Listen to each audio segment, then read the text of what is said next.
Good afternoon and welcome to the Community Impact Awards. I'm Allison Kaplan, Editor-in-Chief of Twin Cities Business. On behalf of my colleagues at the magazine, I thank you for joining us today over the lunch hour. Today is an exciting day for Twin Cities Business and for the community as we're hosting our inaugural Community Impact Awards. We've long discussed doing more to acknowledge the philanthropic and social enterprise work happening in our state, and if ever there was a time to celebrate those efforts on the part of both nonprofits and for-profit businesses, this is it. This past year has inspired action both here in Minnesota and the country as a whole. We're gathered today to honor a dozen local change makers. And because there is so much work still to be done, we wanted to bring in some experts for a conversation about the work happening to advance racial justice, build communities, and create social enterprise. Before we dig in, I'd like to welcome representatives from our event sponsors, PNC Bank and 3M, to say a few words. We're fortunate to be part of a place where philanthropy and taking care of one another and our state is a priority. Through the Community Impact Awards, we are proud to recognize the good work being done to make our community a better place for all. In this moment, as we find ourselves at the convergence of a global health crisis, economic decline, and one of the most significant civil rights movements of our time, we have an opportunity. We have an opportunity to respond in a way that helps drive meaningful and sustainable change for all those that need it most. Not only will we weather the storm, we will come out of it stronger and more resilient. The importance of community has been instilled in me since my childhood by parents that grew up in the Depression. They would say they were heavily supported and even raised by their community. This was actually a large reason why I joined PNC in 2017. Being a Main Street bank and supporting the community philanthropically with the talents of our team reflects my values and where I want to continue to contribute as a leader. We recognize that meaningful change requires a commitment from each and every one of us, and PNC employees are rising to the challenge, voicing their desire to support our efforts. We take pride in how we serve communities where we do business, including many communities of our state, and treat each market as a hometown. That means listening carefully, making important decisions locally, and investing consistently in early childhood education, arts and culture, and economic development initiatives, among other priorities. We're supporting the Community Impact Awards because we're inspired by the individuals and nonprofits who are attacking disparities in our community. I'm a firm believer that businesses can be a force for good in society, and we have more than 90,000 employees pushing us to do more every day. It's part of our culture at 3M. At 3M, our business is centered on improving every life, keeping customers healthy, safe, and improving overall well-being. And our philanthropy, giving $88 million last year, helps us to maximize that social impact. And a lot of that goes to Minnesota, which has been our home for more than a century. Thank you all. We're grateful for your sponsorship and commitment to organizations whose efforts are moving the needle in our state. Now it's time to shine a light on a dozen businesses and nonprofits that we're recognizing for the year's awards. Nearly 200 nominations were submitted. We were blown away by the quantity and the quality of the nominations we received, particularly for a first-time program.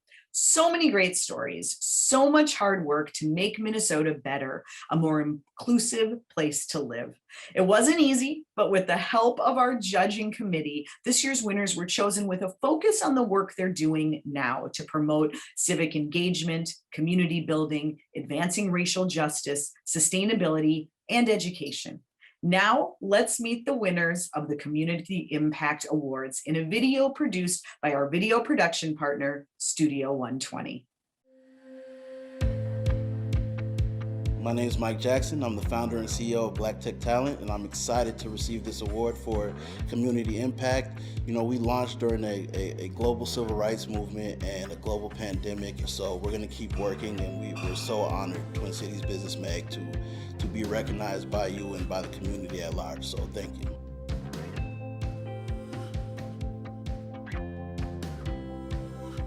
On behalf of the Center for Economic Inclusion, I'm proud to accept this acknowledgement of our work to close racial wealth gaps. We're proud of the work that we're doing with businesses and policymakers to close the gaps that have been stagnant in our community and bring our consulting tools and our narrative change efforts and efforts to drive shared accountability to bear in this region and across the state in ways that build an economy that works for all of us.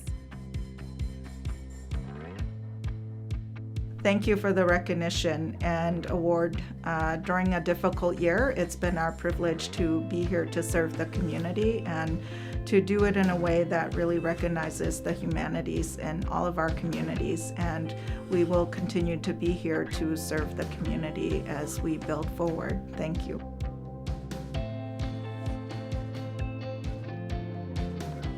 We're honored to receive the Twin Cities Business Community Impact Award.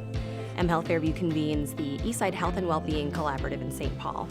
The group advances community-identified priorities related to health and health equity, including mental health and stress resilience, and healthy food access. We employ cultural brokers to help navigate systems like food access, mental health resources, or government systems. We're excited to be a part of this work today and committed to the work of serving the community.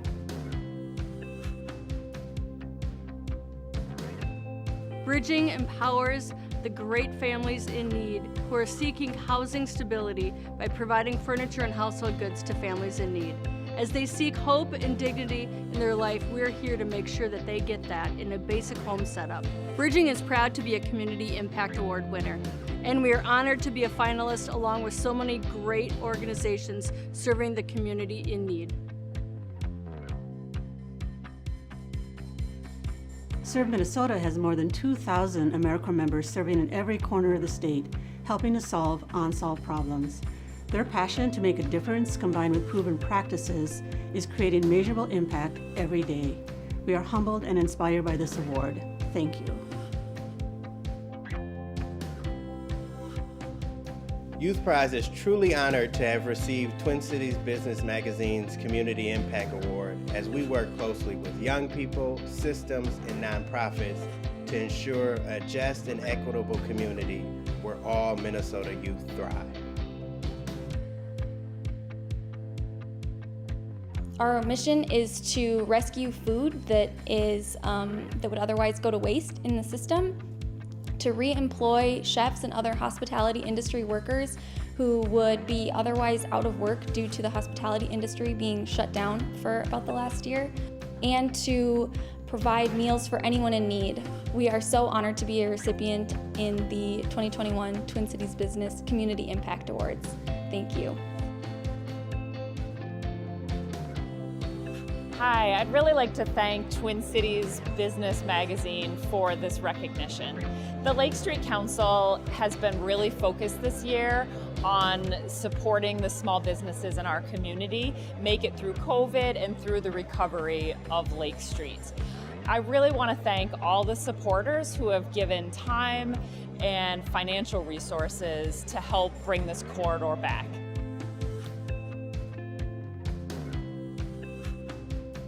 Hey, I'm Michael. And I'm Sam. And we're the founders of Hippie Feet, a Minneapolis-based sock and apparel company with a mission to provide opportunity and employment to homeless youth. We wanted to thank you for this wonderful honor from Twin Cities Business Magazine.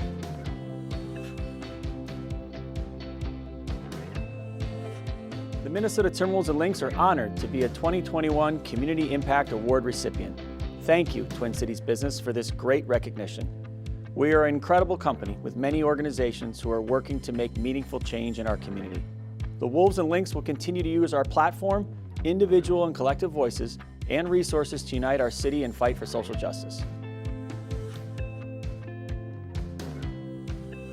We are proud at 3M to be a recipient of the Community Impact Awards, and especially grateful to the University of Minnesota, Go Gophers, for nominating us.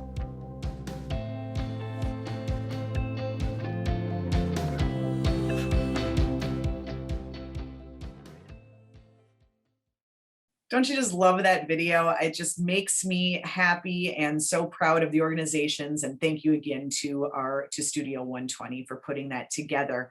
Congratulations to our first ever Community Impact Award winners. You can read more about these groups, their organizations and businesses in the magazine in our April-May issue and online at tcbmag.com. Learn more about all of these amazing initiatives happening right here in Minnesota. I now want to introduce a few more individuals who live and breathe philanthropic, mission-driven work. Let's welcome our panelists. First up, we have R.T. Rybak. R.T. is president and CEO of the Minneapolis Foundation.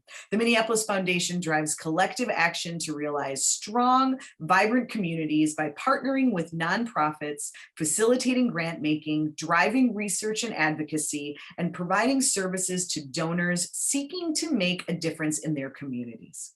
A Minneapolis native, most recently, RT served as executive director of Generation Next after spending 12 years as mayor of Minneapolis. Next up, Sarah Lutman. Sarah is a writer, and lucky us, she's a Twin Cities business columnist, and she's a consultant based in St. Paul. She's the founder and principal of 8 Bridges Workshop. Her firm works with philanthropic, cultural, and public media clients nationally on a wide range of projects, from strategic planning to program development and evaluation to field research and report development. Sarah previously served in executive roles at Minnesota Public Radio, the St. Paul Chamber Orchestra, and in family and independent foundations in Minnesota and San Francisco.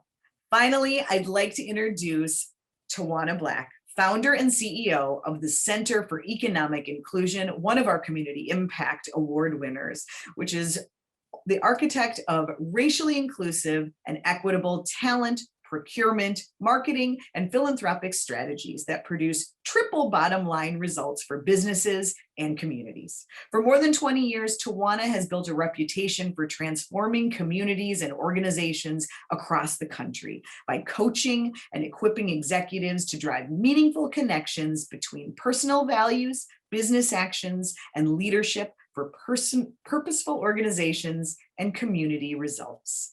Thank you all for being here. We are so privileged to have you joining us today.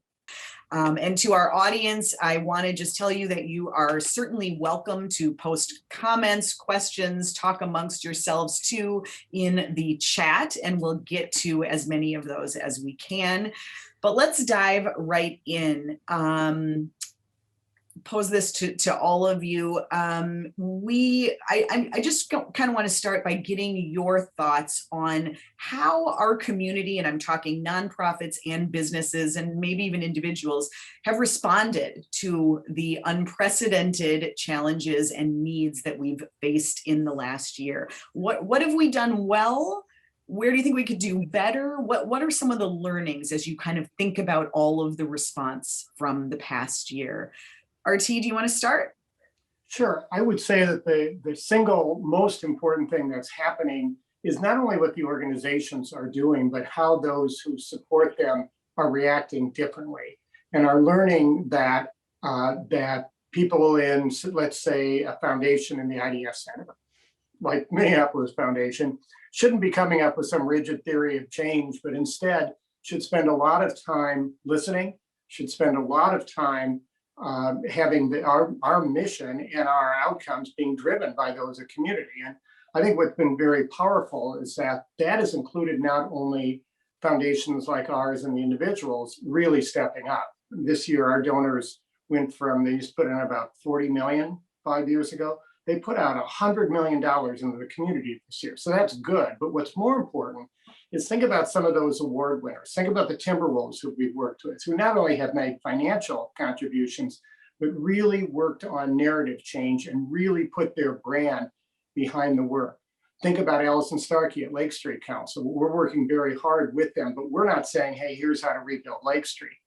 They're out there working with the community and they're telling us how to move forward. And we're working now on a narrative about how we have to support these heroes who are out on Lake Street and West Broadway and Midway. So I think what's happening is that people are using broader impact levers, money and. Right, right. Tawanna, what would you say as far as the response? I mean, obviously you've been on the front lines yourself in your organization, but just kind of taking a broader view, how have we done this past year? Absolutely. I would echo a lot of what RT shared. I think also one of the things that stands out to me as an organization where we're focused on moving people from just awareness about community needs to a place of real deep action and shared accountability for the results that we have to get is that we've seen both businesses and certainly nonprofits on the front lines and those foundations who invest in them start to do that work in, I think, more intentional ways, both together, recognizing many collaborations have occurred over the last year, both in response to COVID-19 and our deeper reckoning with the levels of racism in our communities, but also recognizing that it can't only be collaborative action, but we see organizations stepping up to do more work inside their own institutions, holding up that mirror and saying, what do we have to change and how do we go about changing it as institutions? And then also deeper into community with collaboration, but with that focus on ultimately what results do we want to achieve and how do we hold ourselves accountable to them? Right. Sarah, what do you think? Well, already two great comments from RT and Tawanna, but I would just point out that the response has been really different based on the kind of work that you do. For some people, if, for example, they're in the business of convening the public for discussion or performance or exhibition or whatever it may be, their circumstances were so different this year from people who are out externally serving and not bringing people to a facility. And so we can't say a certain thing happened without acknowledging that the nonprofit sector is a wide, diverse group of institutions that were disproportionately affected in all kinds of ways in the past year. And I think one thing that people have done is just a lot of self-reflection on in what ways are we part of the problem and how can we be part of solutions, especially when it comes to racial equity and social transformation issues. I think we're just seeing a lot more people asking themselves what their role could be and really deep self-reflection about what their role has been. In terms of, concrete on the ground, people need food, people need shelter, like crisis response. What were your observations, last summer after the riots at different points in this whole crazy year? Who is best equipped to respond quickly? Were there any surprises when you think about some of the corporate leadership, smaller companies, nonprofits? What has impressed you, and where might we be able to do better, learn from this in the future? RT? Well, you mentioned immediacy in there, and there was an immediate need for absolutely response right away. At the same time, there was really a need to not jump in and reinforce the old solutions, but to listen. So I think there's been this tension, and it's the right tension this year, because we had lots of donors coming to us saying, hey, I want to go put a bunch of money into rebuilding these streets and all that. What a fantastic response. Mm-hmm. But what they really needed to do, and what was sort of counterintuitive, we said, stop, think. Spend a lot of time listening, do your own personal work, and more important, reinforce what's going on out there. That's, for instance, when you see Allison out there doing the work, we had people who literally came to us and said, hey, I got this or that company, I'll just go down to Lake Street and I'll do a whole bunch of work. Well, that's not going to cut it. Now, Mortensen instead quietly went and built relationships over many months with Lake Street Council, with West Broadway Association, with the business owners. And that's, I think, what was especially important. Move quickly if it was absolutely necessary. But the narrative that we've built around the Lake Street and West Broadway is to restore, rebuild, and reimagine. And you have to do all three. The immediate, but you can't just build it back. It has to be something much more systemically different than it was before. That's a great point.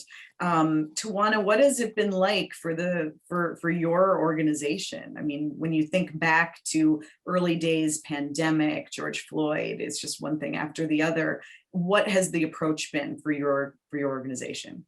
Absolutely. I think certainly that constant and that need to continue to balance how we advise businesses and policymakers to do just what RT described, right? Take that immediate action in places where we need to, but also be very thoughtful and intentional. And our call to action to business leaders last year when COVID-19 occurred was we've got to be conscious about how we recover in a way that's inclusively, recognizing that when we look at the last recession, Minneapolis and St. Paul are at the bottom of a list of 274 cities for their ability to recover and reimagine in a way that centered its Black, Indigenous, Latinx, and Asian people through results. And so we wanted to encourage businesses to, yes, solve for those things that are immediate, but pause to say, what do we need to learn to do differently in order to get results that are truly about equity and inclusion and build a community for everyone? And that's going to take a lot of reimagining because clearly we haven't gotten it right in the past when we've had other major crises, whether earth caused or some other form. And we have an opportunity to think very drastically different. And I think what's been good is seeing businesses, nonprofits, foundations follow the lead of the community. Some of the best things I saw happening on West Broadway Avenue and on Lake Street and in St. Paul were not nonprofits, not 501c3s, not businesses, but were people who stepped up and said, I'm organizing this today. You can come around. And for me to get text messages and calls, my team was getting the same from business leaders saying, we want to help that. What do we do?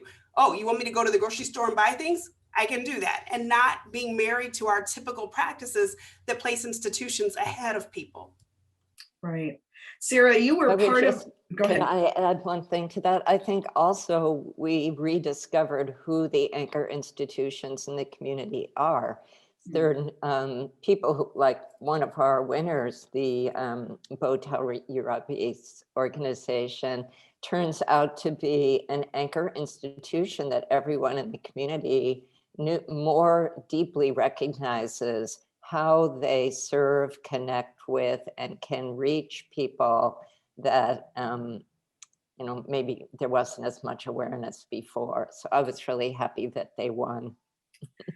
Yes, very deserving. And Sarah, I was just going to say, you were actually part of our committee that poured through all of those nominations and submissions. What struck you about, everything we saw just kind of in broad terms? Well, I just find it inspiring that when times are tough, so many people have a bias toward action. And whether their action is the listening that RT described or the individual motivation that Tawanna just mentioned, like I can buy groceries, just a lot of people where their core, maybe it's part of who we are as humans, where the core reaction is, how can I help? How can I make this situation better? And all 200 plus of our nominees reflected that in one way or another. It was incredibly hard to pick certain organizations to highlight. Yes, for sure. We already have a good list going for next year, right? I'm sure we'll get more nominations next year too. More people will know about it. I'm curious to get all of your reaction to the way businesses have not just stepped up, but also spoken out on social issues. I think there's been a lot of conversation about that this past year, that businesses generally would rather not say too much if they don't have to, not wade into politically charged issues. They kind of were forced to, by whether it's by doing something that puts them on one side or the other, but kind of taking action and making statements for the betterment of the community. What do you think about that shift? Is it lasting? Is it good? Is it long in coming? Tawanna, do you want to start? Absolutely. I think my hope is that it is lasting and that those statements that have been made, whether those are statements that condemn racism in its many forms, statements that acknowledge the depths of disparity that we had even pre-COVID and the need to be very intentional and specific about investments, about action and policy. I really hope that those things continue to be informed by community. I think we've seen many of our clients and partners step up and lean into public policy on behalf of closing racial equities, step up and begin to acknowledge and name the need for anti-racist practices, to say this isn't just about how we put things outward, it's also about how we begin to examine what's happening inside our own four walls and inviting community in. And there's a two-way dialogue that's going all throughout our community in ways that I think are required to build the type of region we want to have. And I'm really hopeful each time I get the question of, will this last? Will we sustain it? I'm hopeful that the groundswell of energy that's happening, the permission that people have now to speak up and out about issues that they might have felt the need to be quiet about at work, wherever they work in the past, that groundswell will continue to move us toward this. And that frankly, the economic pressure that we have in each one of our sectors to get this right, to really uphold the values that we have through our actions. Right. Sarah, what would you add to that? What would you advise a business right now if they came to you and asked? I'm not going to go there, but I would say that there's another thing that happens when executives make these kinds of public statements, and that is, I think it gives internally for the BIPOC workers in those companies and even their customers, it opens the door for them to talk openly about their experience as employees, as contractors, as change agents internally, and that's just critically important, that people feel the permission to let their voices be heard. And I think that's some of what we've seen not only in the for-profit, but in the nonprofit sector. When a major public statement is made, then someone can raise their hand and say, well, guess what? Right here where we work, we have some work to do. And I think that that's an important factor in this that we should recognize. Yeah. RT, do you feel like business, go ahead. Yeah, well, I've been, I think since about 1980 as a reporter, when I started covering the civic world, I've been following what happens in the business civic intersection for decades around here. And there has never been a moment like this. I'm not saying I'm certain where it will land, but I can definitely say this has been a sea change. We have always had a civic infrastructure, never a political town. The politicians never ran this place. It was the civic infrastructure. But what has been very, very different right now is the fact that, first off, business and civic leaders have begun to do their own work, personal work. Itasca started a really great effort 5 years ago, I guess, where small cohorts, I co-chaired one of them this year, of different business and civic leaders work together on each other, on the personal work a leader has to do right now. And those have been really, really moving.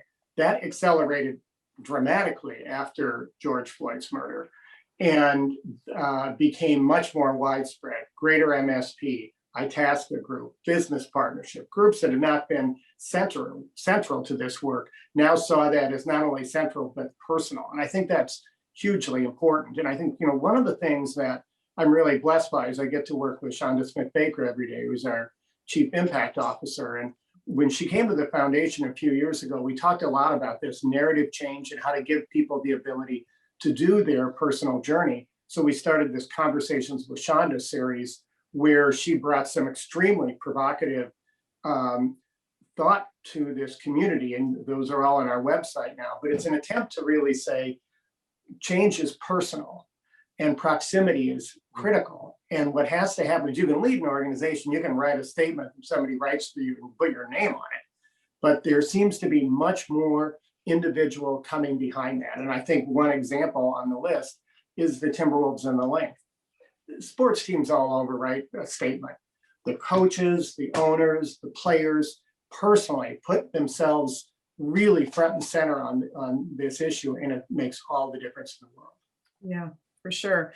Of course, when you look at some of the bigger companies that have stepped up in a big way, 3M was on our list for obvious reasons. You think about initiatives that Target has done, Best Buy, some of the big companies. Fortune 500s can say, we're going to hire thousands of BIPOC workers. They can do that. They can give millions and millions of dollars. Small and mid-sized businesses aren't in the position necessarily to do that, whether it's hiring or giving. So what can they do? Because I think, smaller organizations want to make change too. It's a little more challenging.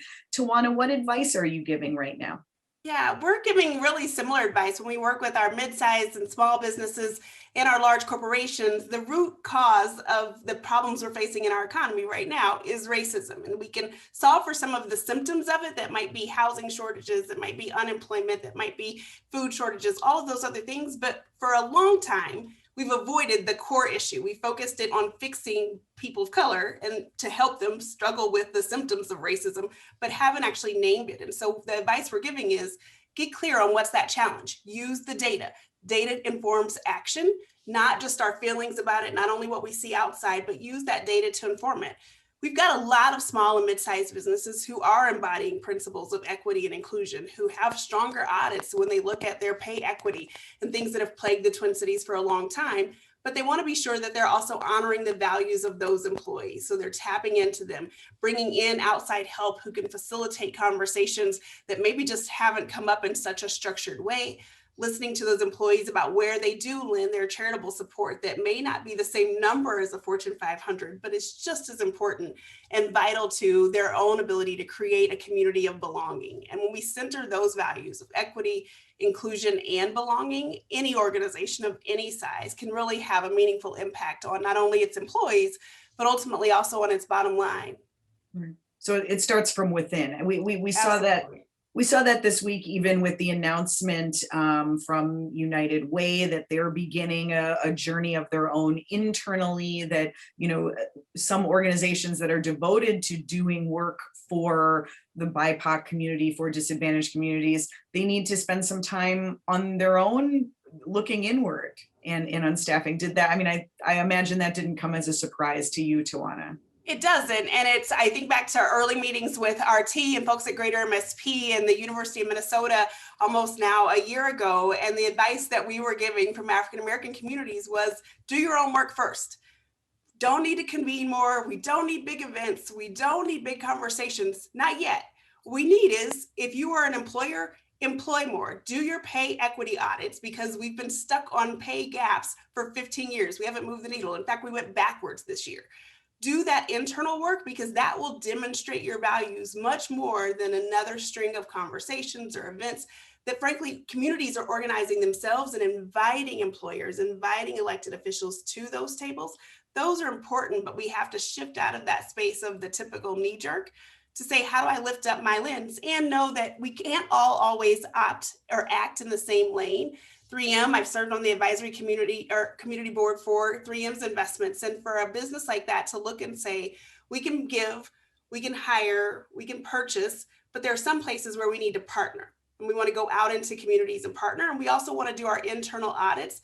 That same advice has to be held both in organizations like mine, who are constantly looking to say, are we reflecting the values of equity and inclusion that we want to? And organizations like each of ours, to be able to continue to do that work both together, but also individually. Great. I see a lot of head shaking and agreement. RT, what? Yeah. Well, I was in some of those early conversations in the first couple of weeks after George Floyd's murder, and Tawanna did an incredible job. You should know what happens a bit behind the scenes, because there were people, well-intentioned business leaders, stepping up saying, boom, boom, boom, we're going to do this. And Tawanna did give that advice, and Tawanna did help come forward with a Black-led agenda that these primarily white business leaders could follow. And, normally when you get business leaders together, it's a question of which one of them leads. To get them all to follow is a good thing. And it's especially an important thing right now. But there are some very tangible things that people can do. For 6-7 years, there's been an incredible effort out of the Itasca group called the Business Bridge, where large corporations open up their supply chain, and more than $1 billion has been moved from large companies into the supply chain. There's even more intentionality around race with that right now. And that's a really important thing to do. Much smaller level, we at the Minneapolis Foundation formed a partnerships with the J.M. Rose Phillips Foundation, they're doing a business at 920, a building at 927 West Broadway that is a Black contractor and Black developer for a Black only building. And this is super exciting work.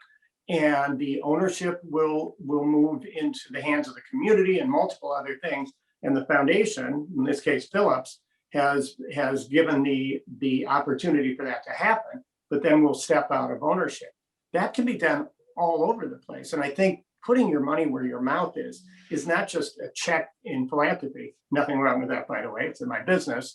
But it is really, really important instead to recognize that the work that we do in everything from being a major corporation purchasing work to going to a small restaurant on Lake Street or East Street or West Broadway right now is actually putting our money where our mouth is. And we got to get out there and frankly spend money where it is desperately needed right now.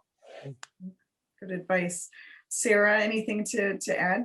Well, both Tawanna and RT mentioned vendors and supply chains and looking at not just where you give money, but where you spend money.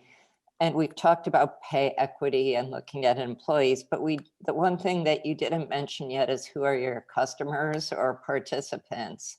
And I think that that's another place where some soul searching needs to be done about who feels that they are welcome to partake or use or be served by, or whatever words you want to use, the things that you create and sell or offer if you're a nonprofit. And I think we also see huge disparity in terms of who really feels the welcome for that.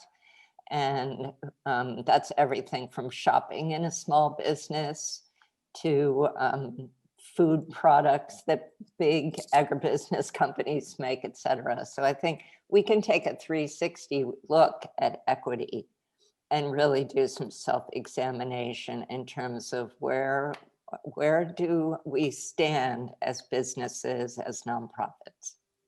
Allison, could I throw one other one in that I just think is important? It's time to pay people what they're worth. And that obviously has a lot to do within our own companies. But I saw something on the news last night that Valley Fair is opening up this summer and they're going to pay $15 an hour. They paid $11 an hour last year. They have to pay $15 an hour because there's been a big $15 an hour movement that a few years ago said, whoa, $15 an hour. How could we possibly pay that? Well, how can somebody possibly live on $11 an hour? And I'm not saying 15 is a phenomenal wage, but it's huge progress. And we need to do that up and down the supply chain. Very good. Tawanna, I know that for you in particular, the phone's been ringing off the hook. Suddenly everybody wants, training and how to be anti-racist, and they want to have conversations. Are we far enough? Well, first of all, I hope you're getting some rest now and then. Second of all, do you feel like we are like it's heading somewhere? All of the talking and and discussions. Are we making progress? Do you feel optimistic in this moment? Optimistic, yes. And still a very strong need for real accountability.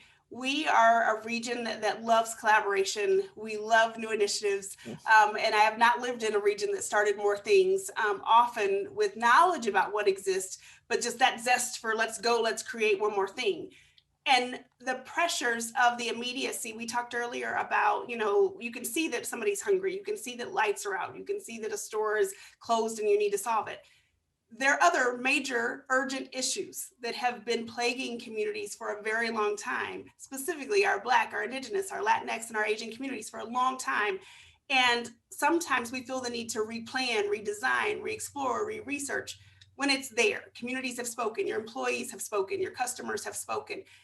And we have the ability to start acting on issues of racism just as nimbly and as quickly as we act on issues of business, because it is business. That's a place where if there are days when our optimism starts to drop a little bit, it's those days where we seem to be, we're falling back into the same patterns that can keep us stuck. and feeling like there is a solve all, right? We're going to find the right partner organization. We're going to find the right initiative to hang our hat on and it'll solve it. No, this is deep, hard, personal work, as RTL acknowledged earlier, that each one of us have to do. And we have to do it daily. Anti-racism is about daily actions. So we're encouraged, certainly, by the number of businesses we see taking change. Our county governments, Ramsey County just completed the first economic competitiveness and inclusion plan in the state's history, and centering racial equity, centering the voices of community, and yet have to constantly raise up that big A word of accountability. How does the public stay informed about the goals that are set and progress toward those goals? With so many Fortune 500s, many could achieve the proclamations and commitments they've made without spending dollars in businesses here in the Twin Cities, without growing new Black-owned businesses in growth sectors. And we'd be none the wiser, frankly, if we don't drive real shared accountability between each sector and ultimately between the communities who have been suffering from this for so long. Right. Anything that you'd like to add to that, Sarah? No, Sarah, Tawanna kind of says it all. I think the only thing I would add to it is that, and we find that with members of our team who, Black members of our team who have spent so much time this year having people come to them and say, do my work for me. Yes, exactly. And, you know, the rest of us have to push back and say, do your own damn work. And it's also been very difficult for people in leadership or in HR positions and others who've had to come back to find ways to comfort a workforce, as we've all been having to do with deep, deep traumatic experiences when you're in the middle of it yourself. And that has been a real complicated thing that we certainly have faced within the Minneapolis Foundation, but I think many, many people have. This has been a very tough year for the people who are trying to make it better for those who are having an even tougher year. And I think we have to acknowledge how very different this has been for a 65-year-old white CEO and somebody who is Black and is much more dealing with things in a much different way, whether we like it or not. Right, right. There's actually a question in the chat for us. I don't know if you saw it, but asking us how we keep hope alive given the isolation, division, and barriers to feeling hopeful. And I wonder, RT, if you're inching toward that and you're saying like, this has been a tough year for leaders. Yeah, I just spoke. I'm super happy to answer that, but you guys can take that. Tawanna, maybe let Tawanna go first. My work is done here. Sarah's taking over. Sarah's taking over. You know, I love the question. Hope comes in many forms. I think to RT's point about the need to acknowledge, and I want to put a fine point on it, that leaders like myself, my team, the folks who are African-American and other races in other organizations are not just working on this work and struggling with the mental piece of it, but often we're experiencing racism while we're trying to do the work of dismantling systemic racism. We have to get more comfortable acknowledging that, naming the positioning that occurs within communities that doesn't move us forward, but continues to divide, and then solve for that and take it on. Investing in things like radical self-care, that's a value for the center. Love is a value at the center. We invest deeply in that with our employees, making sure that they're not only out taking care of community or employers, but they're taking care of themselves to be in this work for the marathon. Seeing businesses take on some of those values from communities as we learn together, as we talk together, getting more comfortable with reckoning. The series we've been doing on Reckoning to Rise Together, creating real spaces for truth telling and truthful action in solidarity. That is what sustains me and gives me hope. Seeing children stepping up and leading their schools in protest and in change movements is what gives me hope and encouragement that this won't be just another moment, but really will be a movement that changes us all. Right. Were you going to say something, RT? Yeah, I was going to say, you know, there were 2 times this past year-ish that I really hit the wall. One was the murder of George Floyd a few days after it, and then right before the trial. And in both cases, I absolutely hit the wall as optimistic a person about this community as probably you'll find. I think that one of the things that has been comforting to me is that 3 things happened with George Floyd's murder.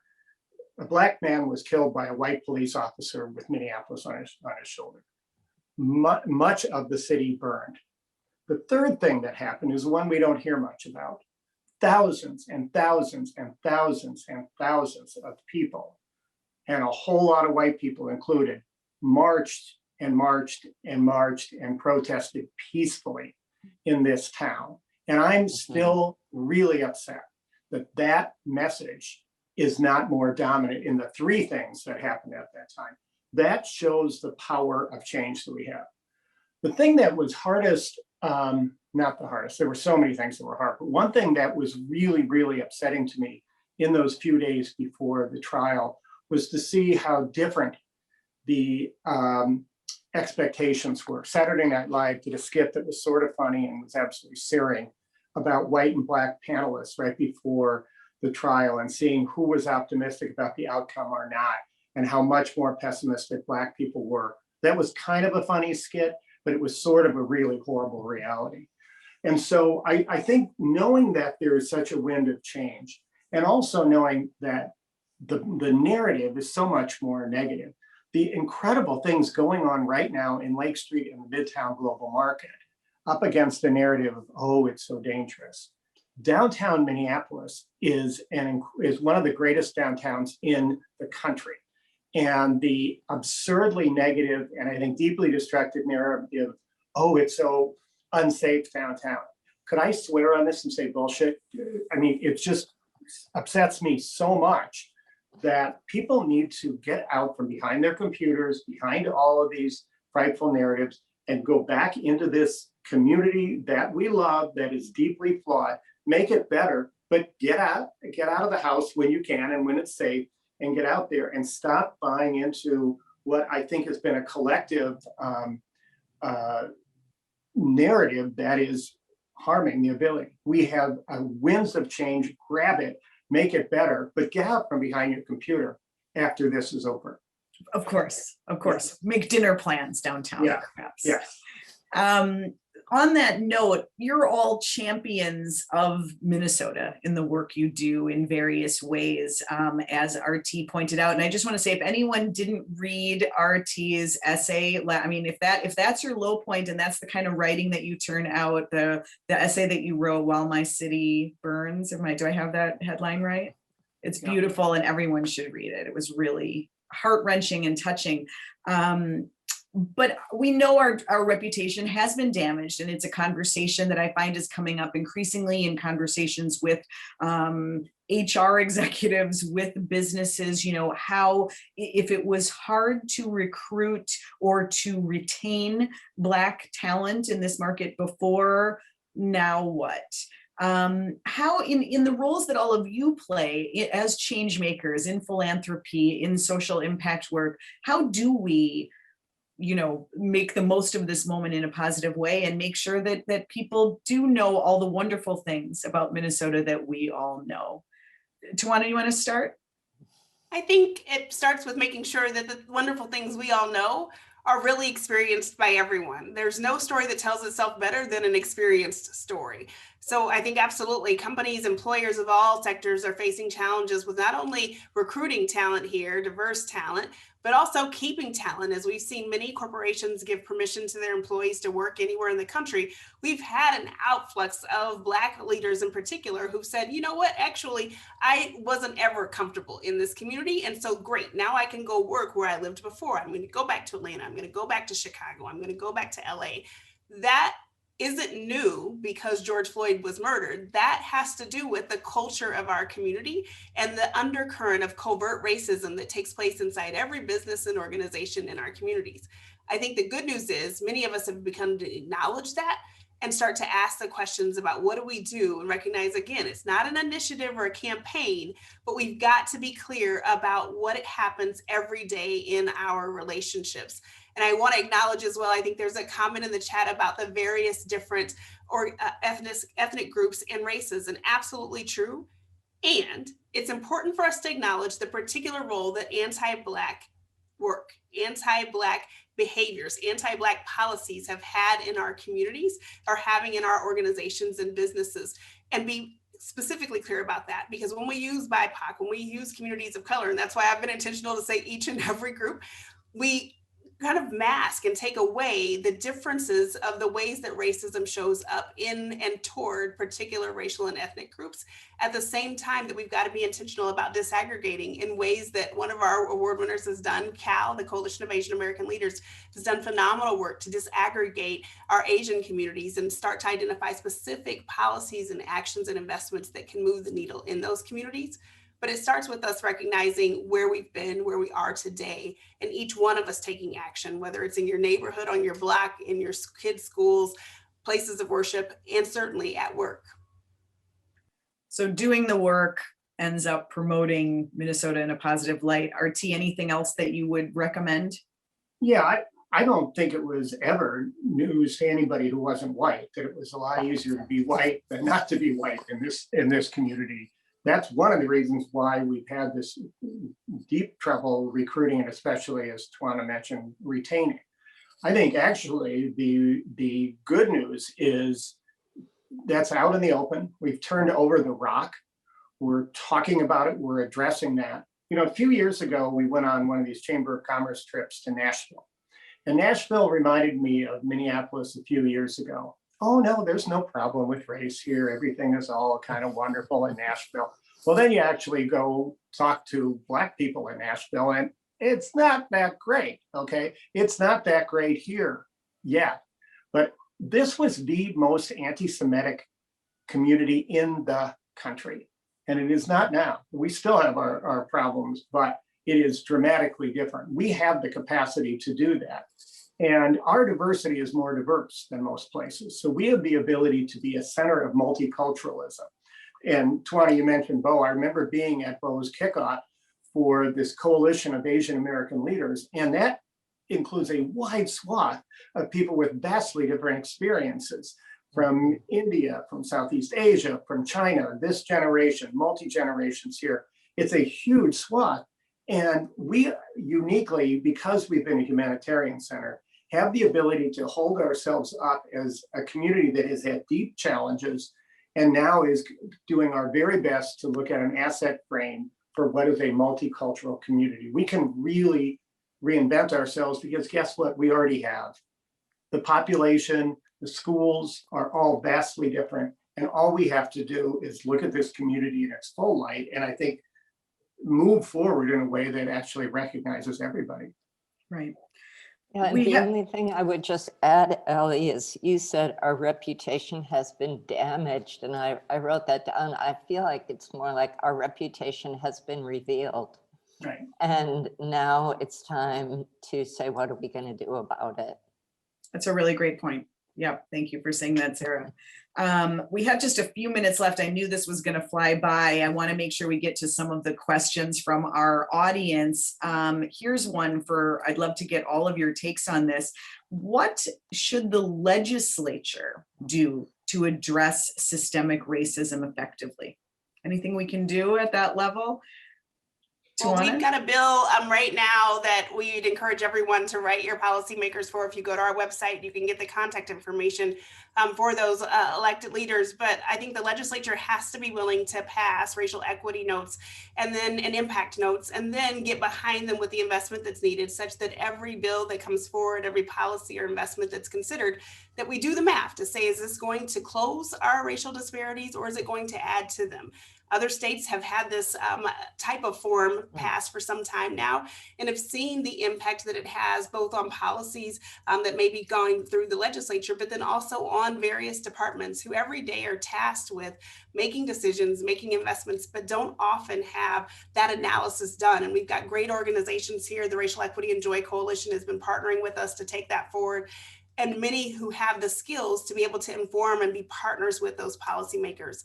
I think secondly, and I have to acknowledge this one, we have the biggest financial opportunity that we will likely see in our lifetimes to deploy dollars to address the unequal impacts of COVID-19 on our communities with the federal resources that are coming in right now and that will come again in a year. We hosted a forum on this just a couple of weeks ago, and we're going to continue to advocate that both at the state level, at every city and every county, that we're particularly designating funds for each racial and ethnic population that has been harmed by this, looking at the gender segregation and other places to close gaps. Because if we don't do it with this significant level of resources, more than $2.5 billion, we won't do it. We're not serious. And we have an opportunity to leverage those public dollars with the great investments that are coming out of our private sector and our foundation community to really get the job done and set ourselves apart as the most inclusive and equitable and prosperous state in the country. Right. There are some links posted in the chat referring to the legislation that Tawanna was just talking about. Thank you all for doing that. So be sure to click on that. RT, what would you add? Well, I'm really glad that Tawanna did that forum because it's really important for people to understand how much is in this whole Recovery Act. We just did a forum a couple of days ago with Senator Smith and the Commissioner of Education on the elements of that about education equity. Think about this, that this initiative has the potential to cut child poverty in half, by the way, for a year. So we have to continue doing it. So being part of interpreting how to get these dollars to communities really is terrifically important. We also did a big body of work with Governor Walz, bringing people with different opinions in education equity together that influenced his Due North education plan. And so that is very important, including on hiring teachers of color. I'd also frankly like it if the Senate Majority Leader would stop trashing the businesses on Lake Street, Midway, and West Broadway when it was one of his constituents who helped burn the 3rd precinct, but that's kind of another topic. Indeed. One final question, Sarah, do you have any thoughts on this? How large companies can make changes without people thinking it's simply performative or tokenizing employees of color in an attempt to prove what they're doing? Well, I don't know. Isn't there an album called Deeds, Not Words? I mean, I don't know how to sum it up better than that. I don't know. I'm not in the business of telling large companies what to do. This is your big chance. All right, Sarah. We know you have thoughts, Sarah. We read them in the magazine every month. That's okay. Yeah. I'm not trying to put you on the spot, but I think it just gets back to what we've all been saying, right? That it is about the actions and the follow through. Any last words of wisdom or advice for the business community in that regard, Tawanna or RT? I think sustainability is where it's at. We've got a lot of great work occurring, again, in partnership and individually. Our ability to sustain that, to know we won't see drastic change in a year or 2 or 3 years. We've got to be committed to getting behind each one of these opportunities and staying with them for a number of years in order to get the transformation that we know is possible. Right. We're in it for the long haul. All right. Well, thank you all so much. Tawanna, Sarah, RT, thank you for joining us, for sharing your expertise. Thank you once again to our sponsors, PNC Bank, 3M, and our video production partner, Studio 120. This webinar will be available online in the next few days, so please share it with your friends and colleagues. Watch it again. We'll send you all a link so that you can revisit the highlights and some of the sage advice offered today by our expert panelists. Congrats once again to all of our Community Impact Award winners. Check them out online and in the magazine. Have a wonderful afternoon, everybody. Thank you.